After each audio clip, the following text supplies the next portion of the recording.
your power.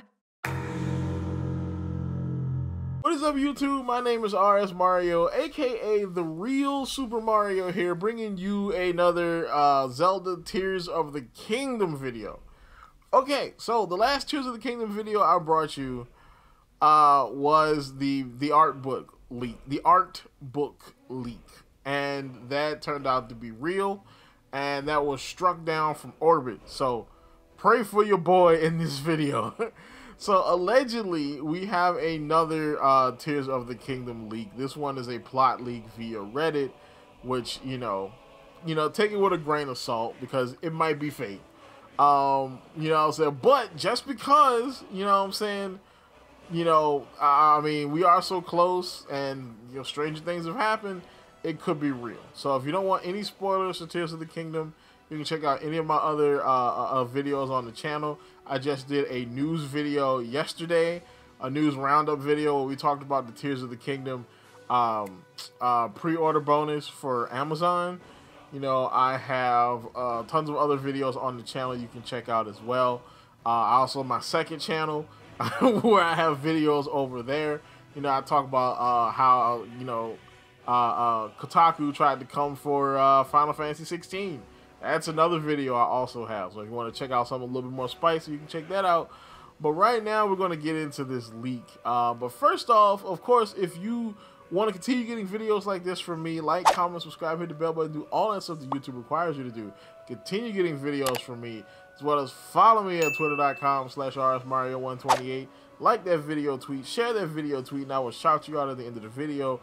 As well as subscribe, because 80% of you guys I think it's a little less than 80 now, are not subscribed. I definitely want you to subscribe. It looks like we might hit 1,000 if things continue going the way they are sometime this year, so that'll be nice. And drop a comment down below because I want to talk to you about this. Let's get into it. As we approach the release date, and with marketing soon to begin ramping up quite rapidly, you will all be getting the answers you seek soon enough.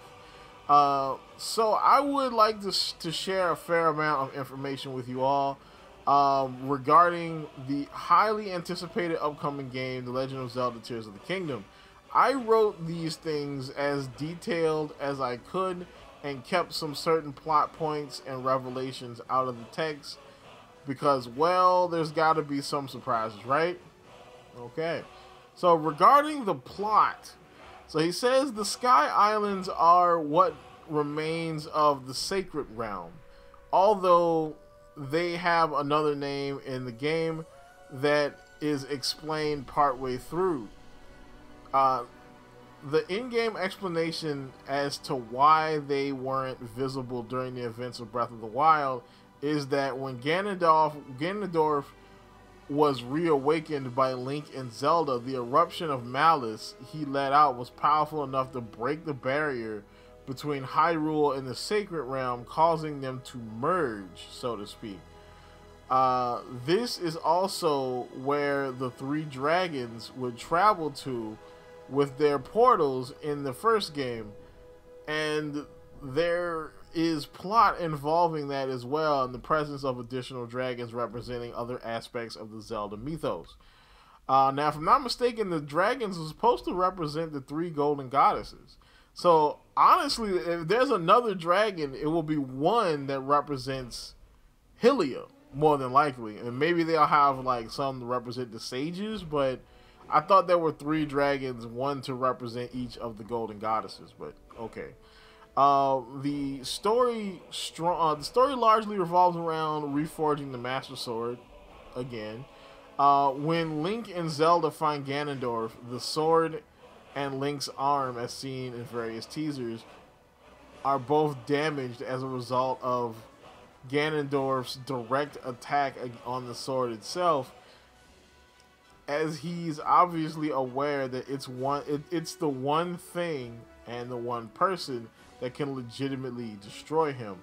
The Tears of the Kingdom are both an actual item you must collect, as well as a metaphor for the sadness that reigns throughout Hyrule after Ganondorf unleashes his power and army.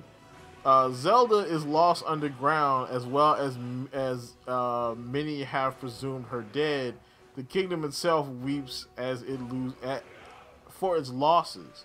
There are more parallels here that are expounded upon throughout the game. I am sure you will be pleased to know that the Zonai do indeed play a large part in the story, but not in the ways you might have predicted it.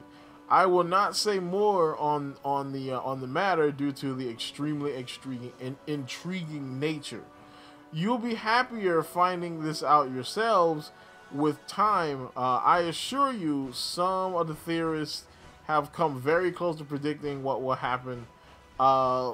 Let's leave it at that.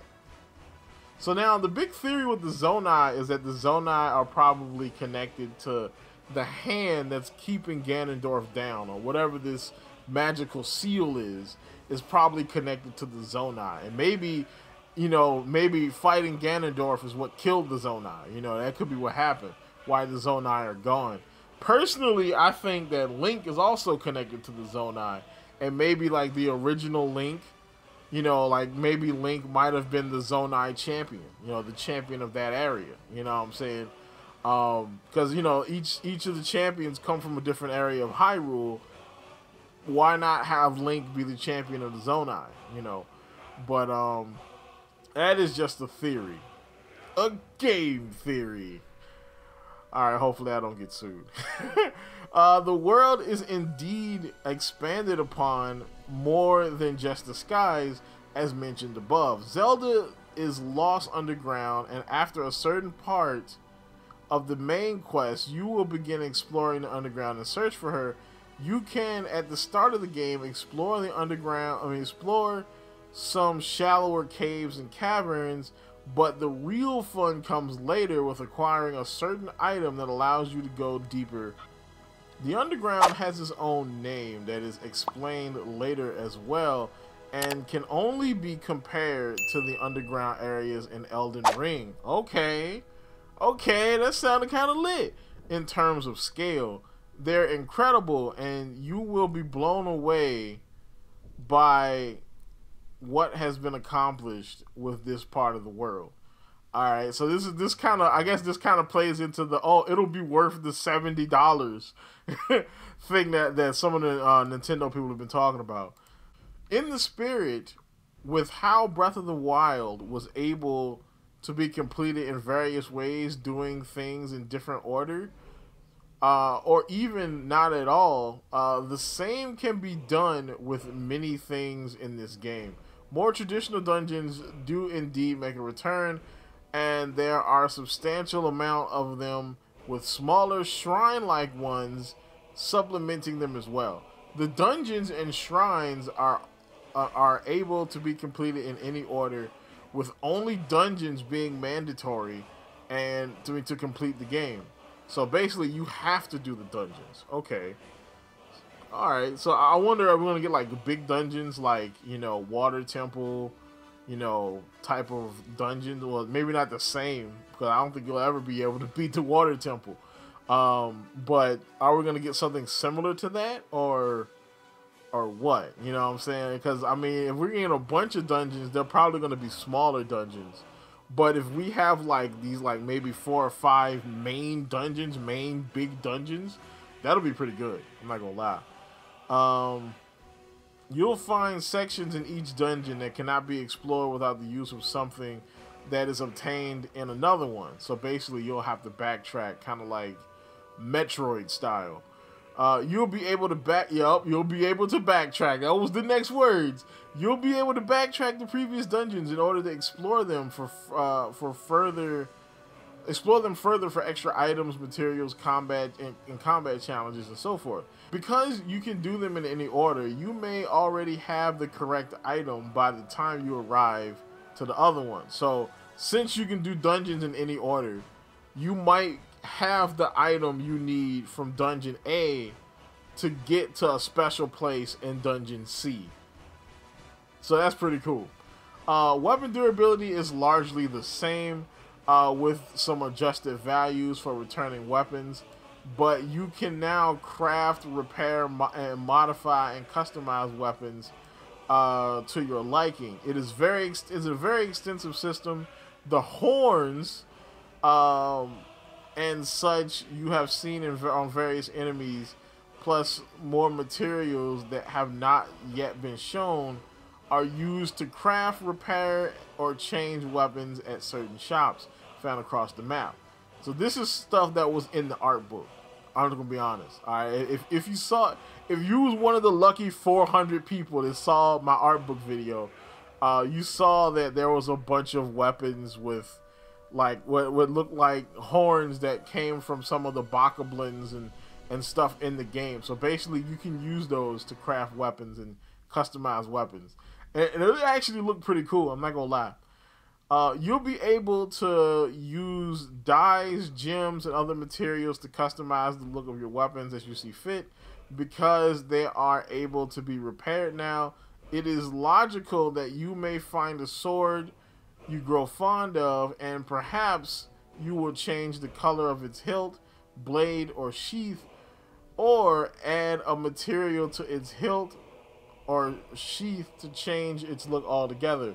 Note that when I say weapons, I'm including bows, shields, as well as new types that will be introduced, such as the cannon-like one showed in the last trailer. Okay. Every piece of armor and clothing from the first game returns, including the DLC ones, and there are a plethora of new items. There are now divided into 4 parts rather than the three head, top, and bottom as before, with the inclusion of the separate category for footwear. Every piece of armor in the game can now be dyed. Ooh, customizing armor. And certain pieces will have alternative looks you can change in the menu, such as putting your hood up or down, or wearing or removing a cape as shown in a small bit of the Nintendo Twitter accounts. So wait, that was show. I didn't see that. I'm gonna have to check out the Twitter account real quick. The paraglider is also customizable, both through the use of amiibo and without them. So you can even customize your paraglider. That's kind of cool. Gear storage has been implemented in various locations, including Link's house and Hatino. You can store clothing, weapons, or even food and materials for later use. The weapons become broken. When the weapons become broken, I can't read. They remain in your inventory in the broken state and cannot be used until you repair them.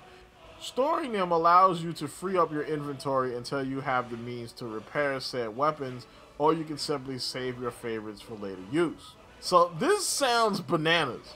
Alright, if this is the case, it might actually be worth the $70. Alright, the customizable stuff sounds crazy.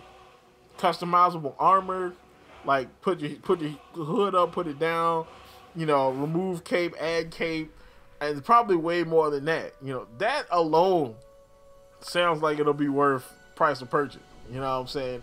Because that gives you dozens upon like hundreds of options as to what you can do with your armor. So you can have one armor set, but you can dye all the pieces different colors.